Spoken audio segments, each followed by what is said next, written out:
काव्य मीमांसा के तृतीय अध्याय के अंतर्गत हम काव्य पुरुषोत्पत्ति को देख रहे हैं। कहा गया है एवं गुरुभ्यो गिरः पुराणी शृणुमः स्म यत्किल धिषण शिष्या कथा प्रसंगे पप्रच्छो कीदृश पुनर्सौ सारस्वतेय काव्य पुरुषो वा। कह रहे हैं जो कि ये हम गुरुओं की ऐसे पवित्र एवं प्राचीन वाणी को सुनते रहते हैं। एक बार क्या हुआ कि शिष्यों ने बृहस्पति से कथा प्रसंग में पूछा कि आपके सरस्वती पुत्र काव्य पुरुष कैसे बने, क्योंकि आप जानते हैं कि इससे पूर्व वाला जो अध्याय था उसमें हमने काव्य पुरुष के संदर्भ में जाना था, अर्थात लास्ट जो सेकंड अध्याय जो था उसमें। तो इस पर जो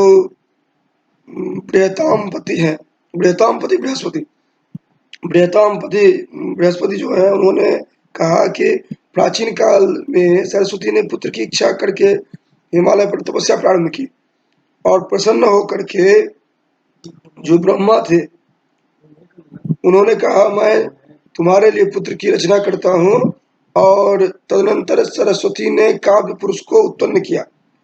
पुत्र ने उत्पन्न होते ही सरस्वती की चरण वंदना करते हुए छंदोमयी वाणी में कहा, क्या कहा, तो जते तद्वांगमयं विश्वम अर्थमूर्त्या विवर्तते सोस्मि काव्य पुमानंब पादो वंदे ताबुको। कहते हैं हे माँ यह संपूर्ण वांग्मय जगत जिसके द्वारा अर्थ रूप में परिणत हो जाता है वही मैं काव्य पुरुष हूँ। मैं तेरे चरणों में वंदना करता हूँ, चरणों की वंदना करता हूँ। केवल वेद में ही दृष्टि इस प्रकार की छंदोमयी वाणी को भाषा में देखकर सरस्वती अत्यंत प्रसन्न हुई। उस काव्य पुरुष को गोद में उठा करके कहा, प्रेम से कहा, हे वत्स, संपूर्ण वांग्मय में की माता, मुझे तुमने छंदोमयी वाणी की रचना करके परास्त कर दिया।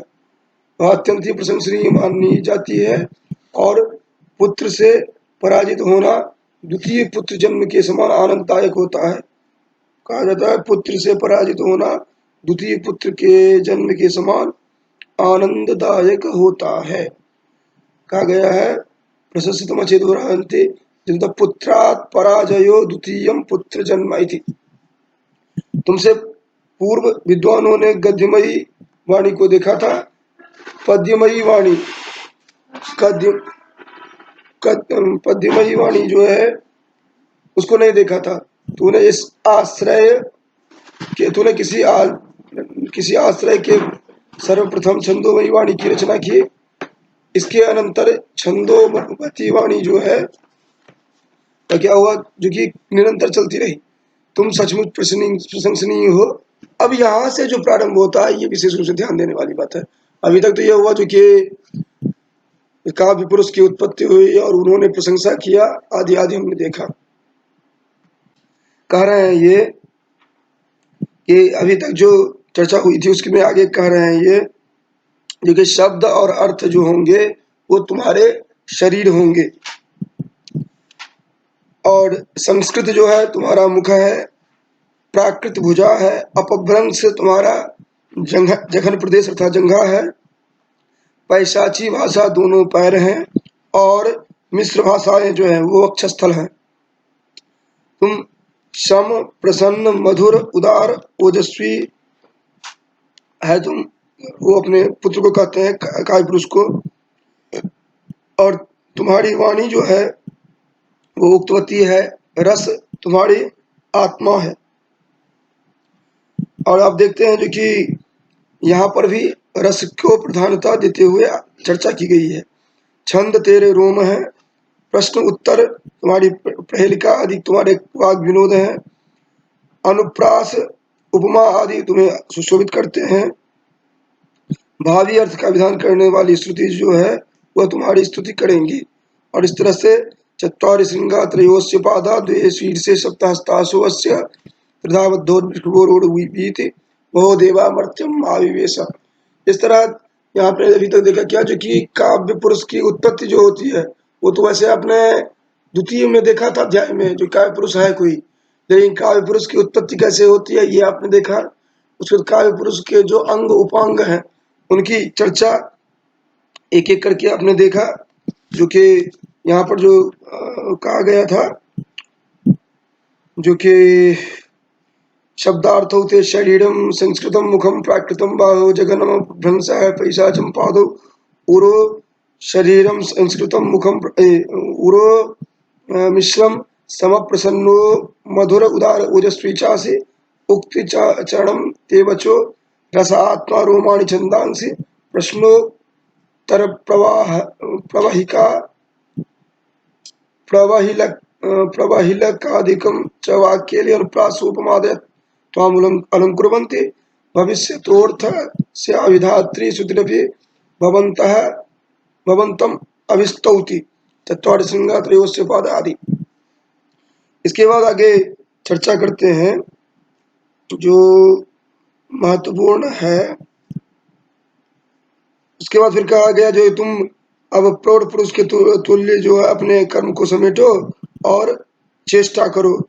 इस तरह वह जो है वह चली गई, आकाश गंगा में चली गई, और हमने जो पहले चर्चा किया था उसी तरह से ये उधर से शुक्र गुजर रहे थे, तो शुक्र ने देखा जो कि ये अकेले ही बालक कुशा पर लेटा हुआ है, तो उसने क्या किया जो कि उनको उठा करके उसना शुक्र जो है वहां से जब निकले तो सूर्य के ऊपर से आने से समीप वर्ती पत्थर जो थे वो गर्म हो गए थे, उसके कारण वो बालक जो तो व्याकुल था।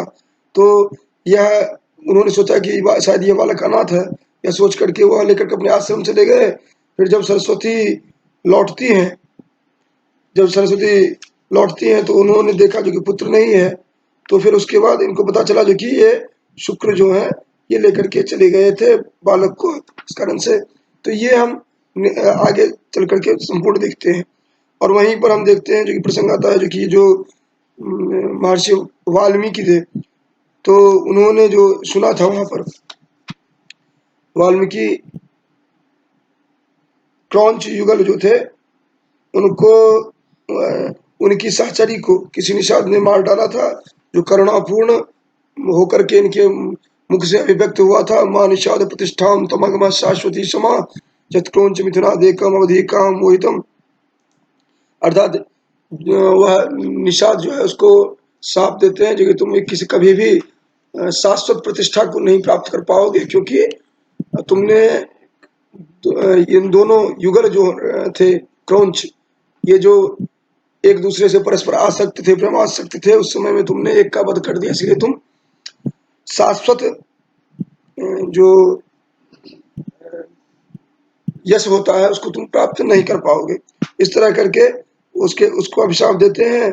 फिर उसके बाद दिव्य दृष्टि वाली देवी सरस्वती उस श्लोक को भी वरदान, उस श्लोक के संदर्भ में भी वरदान दिया कि जो व्यक्ति अन्य वस्तु न पढ़कर इस श्लोक को पढ़ेगा वह सारस्वत कवि अर्थात सिद्ध वाणी वाला कवि होगा। और महामुनि वाल्मीकि ने यह पद निर्माण में संलग्न हो गए, और फिर बाद में जाकर के रामायण नामक इतिहास ग्रंथ की रचना की। इसी तरह कृष्ण द्वैपायन जो थे वह वेदव्यास ने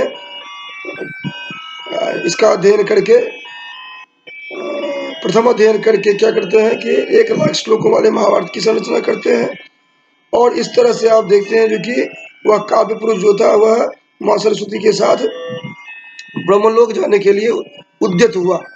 अर्थात जब ये प्रसंग आप देख लेते हैं उसको क्या होता है कि वो जाने लगती है, ब्रह्मलोक जाने लगती हैं, तो ब्रह्मलोक जाने लगती है, तो ये तो छोटा बालक था, तो ये भी अपनी माँ के साथ जाने के लिए जिद करने लगता है। तो जब जिद करने लगता है तो ब्रह्मा जी कहते हैं जो कि ब्रह्मा जी कहते हैं पुत्र ब्रह्मा ये कहते हैं सरस्वती कहते हैं जो कि पुत्र ब्रह्मा जी ने तुम्हें ब्रह्मलोक जाने की आज्ञा नहीं दी है, अतः वहां जाने में तुम्हारी भलाई नहीं है। इस कारण वह उसे जबरदस्ती लौटने को कहती है और स्वयं ब्रह्मलोक चली जाती है। उनके जाने पर काव्य पुरुष रुष्ट हो जाता है, वो चिल्लाने लगता है।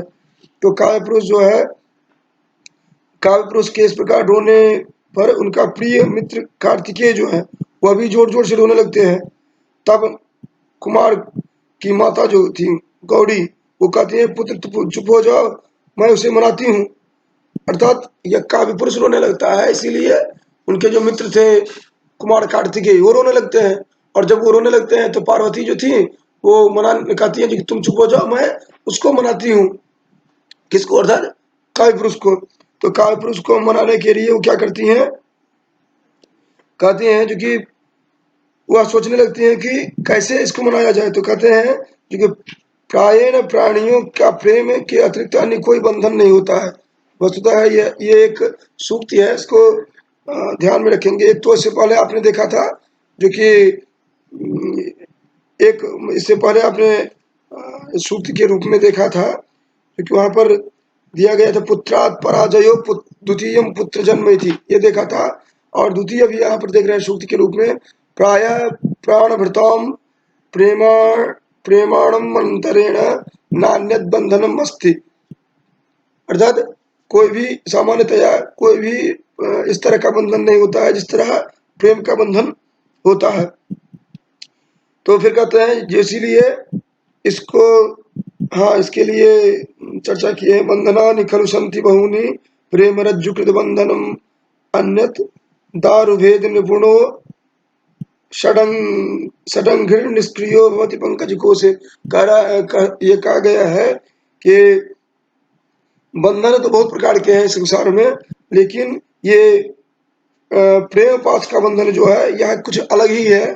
जो कि ये दारू अर्थात कठोर लकड़ी को भेदन करने में समर्थ जो होता है, षडंघ्री, षडंघ्री कहते हैं ये जो काला भ्रमण जो होता है वह इसको भेदन कर सकता है जो लकड़ी होता है, लेकिन वो एक कोमल पंकज कोश जो है, कमल कोश, उसमें वो बन जाता है। तो ये इस तरह कहते हैं जो कि इसीलिए हम क्या करते हैं, इसको वही वश में करने के लिए किसी स्त्री की रचना करता हूँ, ऐसा सोचकर साहित्य विद्यावधु को उत्पन्न किया और उसे आज्ञा दी कि यह तेरा धर्मपति क्रुद्ध होकर आगे जा रहा है, तुम भी तुम क्या करो, तो तुम इसको अनुगमन करो और इसको लौटाओ। और फिर मुनियों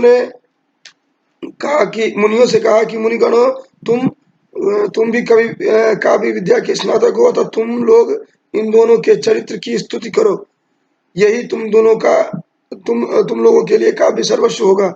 ऐसा कहकर भगवती पार्वती जो थी वो चुप हो गई। उसके बाद क्या होता है कि लोगों ने उनके अनुसार निर्देशानुसार काम किया। फिर सबसे पहले पूर्वी दिशा में गए, अंग बंग ब्रह्मदेश आदि गए। उसके बाद उस काव्य पुरुष को अनुरक्त करने के लिए उमापुत्री ने जिस वेशधारी इच्छानुसार सेवन करने वाले उस देश की स्त्रियों ने भी उनका अनुसरण किया, और इस वृत्ति का नाम पड़ा औड्रमागधी। आपने अभी क्या देखा कि यह पूर्व दिशा की ओर गए, पूर्वी देशों की ओर, अंगभंग आदि, और वहां पर अनुरक्त करने वाले जो उमापुत्री थी अर्थात पार्वती की ने जो मानसपुत्री की रचना की थी, उनके आधार पर ये वृत्ति का नाम पड़ा औड्रमागधी। अर्थात पूर्ववर्ती वृत्ति जो रही वो औड्रमागधी रही। स्त्रियों की इस अनुकरण प्रवृत्ति की मुनियों ने प्रशंसा की और कहा जो औड्रमागधी संदर्भ में चर्चा इस तरह प्रस्तुत की, जो कि गौड़ी वंश की ललना इन तरह से होती है। इस तरह चर्चा करते हुए पुनः जिस वेश का धारण सारस्वते काव्य पुरुष ने स्वभावतः किया, उस वेश का धारण वहां के पुरुषों ने भी कर लिया। इस प्रवृत्ति का नाम वहां पर औड्रमागधी पड़ा। अर्थात वह पूर्ववर्ती देश जो था उसका नाम औड्रमागधी जो ये कर रहे हैं। उसके बाद उमापुत्री औमेयी जो थी, उनके जिसने नृत्य वाद्य आदि को धारण किया, उसका नाम भारती वृत्ति पड़ा। अर्थात पुरुष से संदर्भित जो रहा वो औड्रमागधी रहा, और ये जो उमापुत्री औमेयी जो थी उन्होंने जो धारण किया उसका नाम पड़ा भारती पड़ा। और इसके लिए यहाँ पर कहते भी हैं, जा वाक प्रधाना पुरुष प्रयोजा स्त्री वर्जिता संस्कृत वाक्युक्ता स्वनामधेयर वर्ते प्रयुक्ता सा भारती नाम भवेत वृत्ति, अर्थात ये वहां पर जो नृत्य आदि वाद्य आदि का जो इन्होंने प्रयोग किया, उमापुत्री ने, ओमेई ने, उसका नाम भारती पड़ा। लेकिन भरत जो कह रहे हैं, ये कह रहे हैं क्या, वाक प्रधाना पुरुष प्रयोज्य स्त्री वर्जिता संस्कृत वाक्युक्ता स्वनामधेये भरत प्रयुक्ता सा भारती नाम भवेत वृत्ति, अर्थात वह पुरुष के द्वारा जो प्रस्तुत किया जाने वाला है वही है भारतीय वृत्ति। इसके बाद देखते हैं जो कि इस तरह वो फिर आगे बढ़े, फिर पांचाल देश के प्रति गए और वहां पर कौन कौन से देश आए, पांचाल, सूरसेन, हस्तिनापुर, काश्मीर, वाहिक, बाल्लिक आदि देश। और ये जो रहा ये प्रस्तुत हुआ पांचाल मध्यमा नाम से यह प्रसिद्ध हुआ।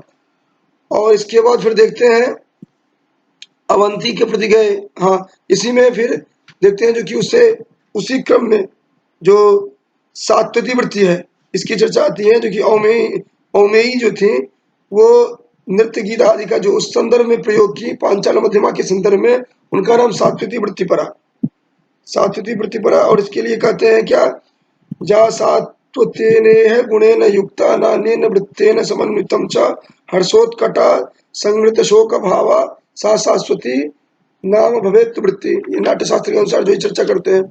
उसके बाद फिर देखते हैं हम पांचाली रीति की बात करते हैं, और जो पांचाल के संदर्भ में जिनका प्रयोग किया गया था।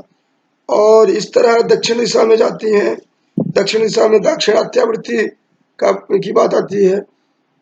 इस तरह अलग अलग देशों में जाकर के ये अलग अलग रीति वृत्तियों की चर्चा यहाँ पर प्रस्तुत की गई। ये तृतीय अध्याय जो था इसमें, और इसमें अंत में कहते हैं इत्येष काव्य पुरुष है पुरा सृष्ट स्वयंभुवा एवं विभिज्य जानाना प्रेत्य चेह च निंदति।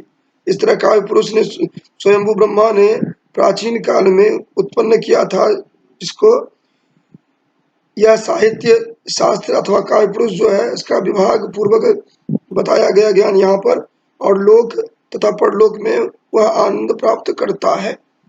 इस तरह हम तृतीय में हमने इस तरह देखा काव्य पुरुष की उत्पत्ति, और काव्य पुरुष के साथ साथ जो औमेई की उत्पत्ति थी, औमेई मतलब उमा की मानस पुत्री जो थी औमेई, तो उसको देखते हैं हम। और उसके साथ साथ उसी के आधार पर जो अलग अलग वृत्ति की बात आती है वो हमने देखा। अब चतुर्थ अध्याय जो है इसमें शिष्य और प्रतिभा के संदर्भ में ये अधिक महत्वपूर्ण है। तृतीय अध्याय केवल इस दृष्टि से महत्वपूर्ण था कि यहाँ पर आप काव्य पुरुष की उत्पत्ति और साथ साथ वृत्ति की बात आपने देखी, इस दृष्टि से केवल महत्वपूर्ण था। अब चतुर्थ अध्याय को हम देखते हैं।